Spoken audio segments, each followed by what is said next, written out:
Mi sento tradito, imbrogliato e truffato. Parole di Evelino Signori, uno delle centinaia di espropriati della Pedemontana, uno dei pochi che si oppone ai cantieri con tanto di presidio. È stato rotto, impacchettato e portato lontano da qua. Ma non è tutto. Tra ieri e l'altro ieri, con il presidio sgombrato, si è trovato recintato e con tanto di ruspe già al lavoro il suo campo biologico coltivato a Camut, qui a Vedelago.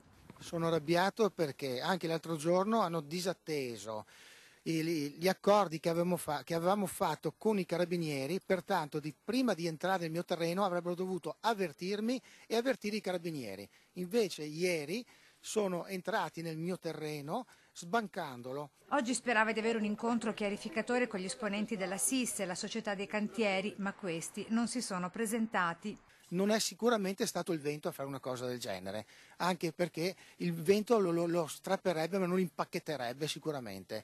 E anche lo striscione era legato, il vento non fa i nodi da parte mia. Sul posto diversi comitati presenti a supportare le irregolarità di presa in possesso dei terreni dicono: Qua è un caso tipico di difesa legittima, perché sono entrati senza avvertire, senza pagare, di nascosto. Io vorrei che venisse conteggiato quanto danno viene fatto, non solo all'agricoltura biologica, ma anche ai coltivatori di prosecco, visto che il prosecco arriva fino a Caorle. Progetto che riserva colpi di scena continui e senza sosta, così i grillini in regione. L'ultima seduta della seconda commissione hanno approvato appunto il nuovo piano economico, il cosiddetto terzo atto, e con questo atto in pratica la regione sarà costretta a tirare fuori 12 miliardi in 39 anni e il privato guadagnerà più di 5 miliardi sempre in 39 anni.